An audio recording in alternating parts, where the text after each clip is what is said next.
this is Lane from Notable Piano Lessons. Today we're going to learn a simplified version of Fur Elise. It's a little bit easier than the original version, but it still sounds really sophisticated. I think you're going to enjoy it. And I'm going to show you how to make the left hand easier in that we're going to group it in chords. It's just going to be a whole lot easier to think of it that way than playing individual notes. And also, if you would like this sheet music, you can find it on the Notable Piano Lessons website, or you can join the Notable Piano Lessons membership and get the music for free. At the end of this tutorial, I'll also show you how to count this. Maybe not the whole thing, but we'll go over some of the counting, and then we will learn some technique tips that will make it easier to play. So let's start out. We're going to start out first just by playing it through. I will skip the repeat, so I'll take the second ending just to kind of save some time.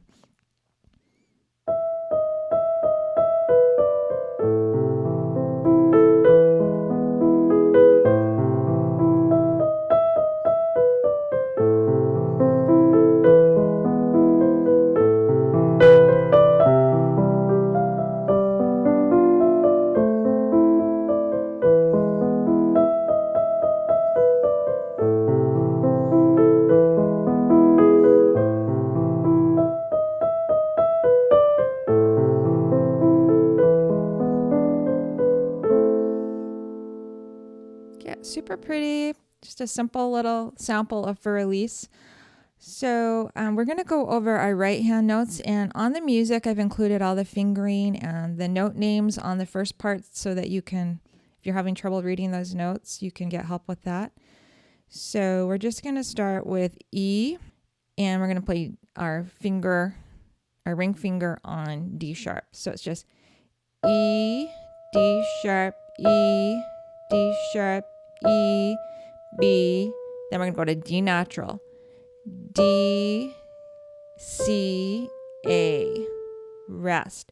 Then we move our hand down, our thumb's going to go on C, our pointer finger is going to go on E, and our ring finger is going to reach up to A. So we're just going to extend C, E, A, B, land on our pinky. Then our thumb is going to be over here. We're just going to move it up to E. And our whole hand, when we move our thumb up to E, we're going to move our pointer finger to G sharp and ring finger to B. E, G sharp, B, C, E, go back down to E. Then we're going to extend all the way up to with our pinky to the next E. E, D sharp, E, D sharp, E. Then second finger, our pointer takes B, D, C, A. Move back down just like we did in the beginning. C, E, A, B, E, C, B, A. Okay, so that's the first section. Okay, let's do the left hand on the first section. We're going to come down to, here's middle C. We're going to come down to this low A right here. It's not low A, but the second A below middle C. So we're just going to play a C chord. Just think of it as a C chord. I mean an A chord, A minor chord, sorry. So it's just A, C, E. You can just think of that chord group. Then the next measure, we jump, and it's measure 3. We jump up to an E chord, E major chord, E, G sharp, B. We're just playing that broken. Then the next measure, it's the same thing. A minor. You have a rest on measure 5, and then same thing, A minor, and then E chord again, and then A minor chord. So if you just think of it in those two chords, it's just a lot easier to read the notes. Okay, so now let's put that much together. Okay, so we're going to go.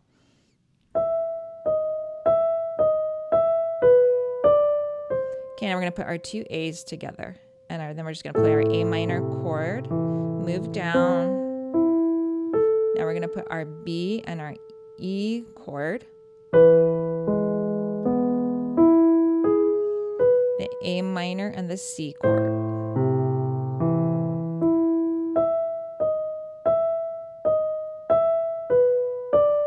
The A minor chord, the E chord, then A minor chord. And then that repeats, okay? So, and then if you took the second ending, you would end on that same thing.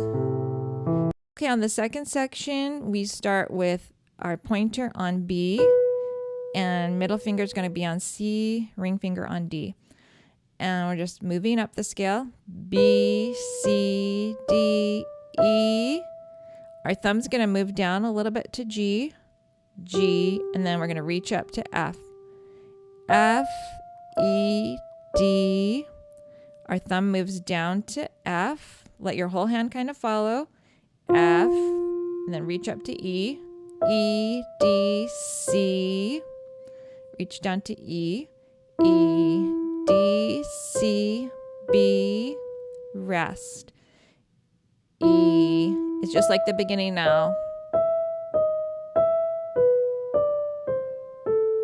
Same thing.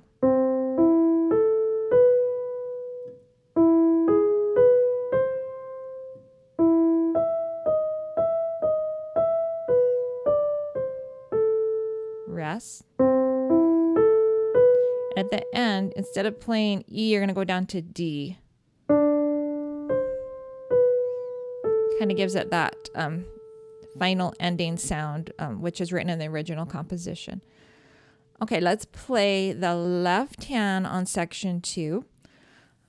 The great thing is we already know 2 of the chords, and we're just going to add 2 more. So we're going to add the C chord. Yeah, we're going to add right here, C chord, C, E, and G. So on measure 10, it's just C, E, G. And then we have G, the G chord, G, B, D. Then we have A minor. Before we played A minor down here, now we're going to play it up here. A, C, E. And then we're going to go to E, G sharp, B. And then back to A minor down here. E, G sharp, B, that's our E chord. A minor, rest, A minor, E chord, E, G sharp, B, and then we rest, we end on the A minor, just a full chord. If you can't play all those notes, you can just play the C, you can play the A, any one of those notes. You don't have to play all 3 of those if that is too difficult for you. Okay, let's put that together. So we're going to start on the second ending, pretend like we just came off the, I'm just going to go into the second ending, starting on the last 3 notes of measure 7. So I'm going to skip the first ending and go to the second ending. E, C, B, A, and then we have the A minor chord together there. We move up to the B. We have E and C in the left hand, where we're playing our C chord, broken C chord. Then D in the right hand comes with G chord in the left hand. A minor in the left hand, C and A minor. B comes with E, E chord.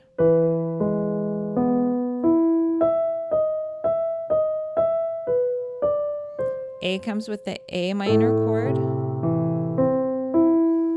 E chord, A minor chord.